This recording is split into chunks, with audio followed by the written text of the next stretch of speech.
is up, everybody? Welcome back to the channel. I got a good one for you today. So, before we begin, this is not financial advice. It's just my opinion. So don't take it as financial advice. I'm not a professional.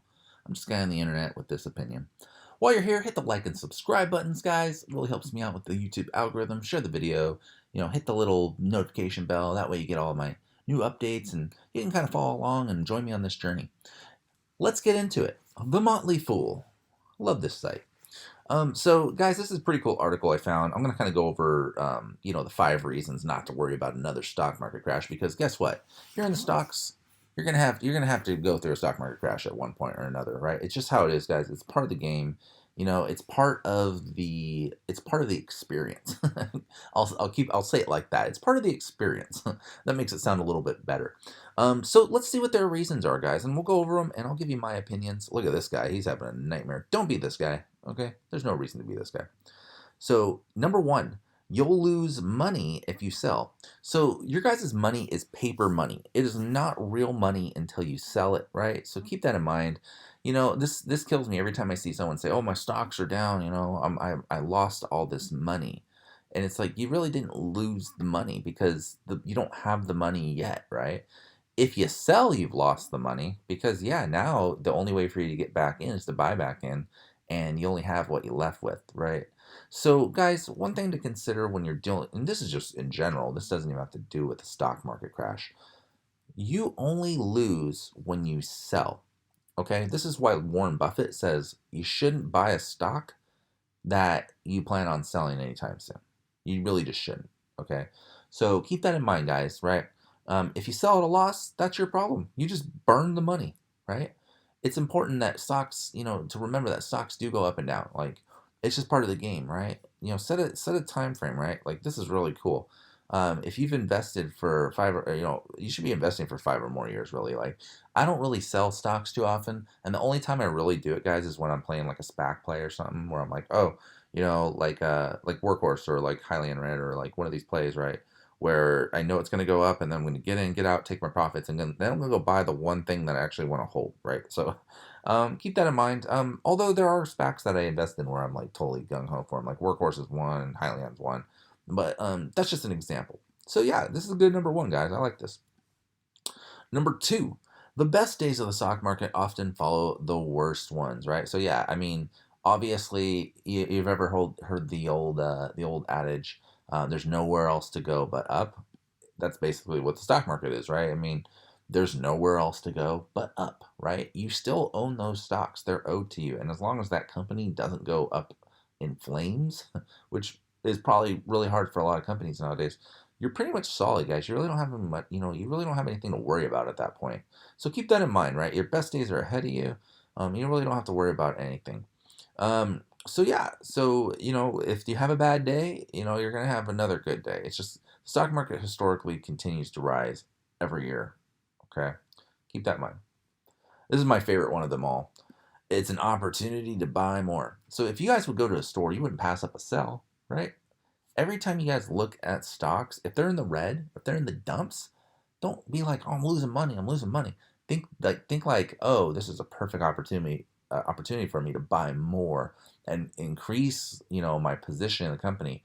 This is my whole process that I take, right? Like me personally, if the stock's down, I'm gonna buy in because if I keep buying in as it goes down, I'm cost averaging in. So when it goes up, boom, it's right back where you was at. So I'll give you an example. My current price of AT&T is like in the mid 28s, but it wasn't always that way. It used to be in the 30s, and I've cost averaged in as it's fallen. And then the other day, when you saw that $2 jump, all of a sudden, I was down. I made all this money back, and I'm damn near breaking even, along with the dividends, right? Like I'm going to get dividends on top of that from AT&T. So if you guys think about it like that, that's how you have to. That's how you have to get into stocks. You can't just buy really high, give up, and then walk away, right? Like as it's going down, you cost average in, right? So there's always an opportunity to buy more, especially if the stocks are down. Never look at that as a bad thing, okay? Recovery is inevitable. Totally believe it, right? So obviously the companies that are doing business right now, they're not going to continue to do business all skittish forever. This is a temporary thing, guys. Like, we're gonna get back to normal eventually. Okay, it's just the way it is. Like, I mean, if you look in the past, every time there's been something like this, it's always went back to normal, right? So once new medicine's made, once we get, all this stuff out and about, and people are kind of resuming their everyday lives, then, things will kind of clear up and you won't have to worry about anything. But you're going to see the recovery, right? You're going to see this, value go through the roof. People are going to spend, just keep this in mind. There's going to be a recovery. There's always a recovery. And, throughout history, this isn't the first rodeo, right? Like we've always had, issues like this, and human race has bounced back, and they're going to bounce back again, and stocks are going to bounce back with them. So keep that in mind. Let's see what the final thing is here. Oh, I love it. You know it's coming, so you can prepare.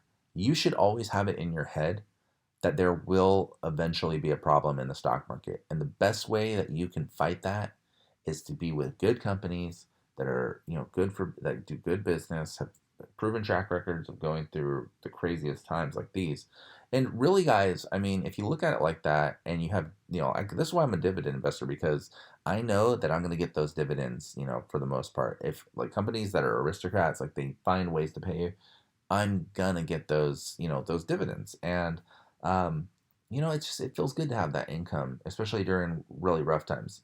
So yeah, guys, it's inevitable. You're gonna go through a stock market crash at least once, twice in your life, minimum. And probably plenty more times than that. So keep that in mind. Prepare yourself. Look up ways to prepare for a stock market crash. How can I, do I put my money in bonds? Do I put it in metal, like gold, silver? Do I buy cryptocurrency, right? Like, you should really be expanding your portfolio, right? Like, my whole thing is like, yeah, I have my stocks, but then I actually have my tracker where I have like, you know, um, cryptocurrencies, and I have metals, because I understand these things are important for a full portfolio.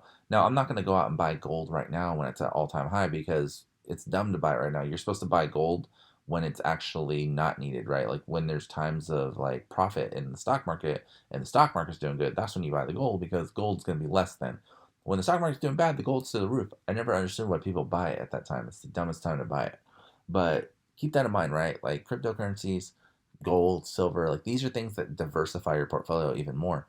Your portfolio isn't just stocks, right? It's your real estate, it's your stocks, it's your gold and precious metals, collectibles, cryptocurrencies. Like everybody kind of looks at stocks as the only thing. Like I look at everything, right? Like things that can get me value, right? Things that hold their value. So just keep that in mind, guys. But yeah, I thought this was a pretty solid list, guys. This is really good advice. This is just how you should see it. Don't worry about it. You're gonna have to deal with it. It's part of the game. And just get used to it happening, because just like Warren Buffett said, just keep investing in companies that are about good companies that do good business and can continue to grow and have proven track records, and you're gonna be fine. Anyways, guys, that's the video. Keep it short today. Hope you guys are having a good one. I'll see you in the next one. Peace.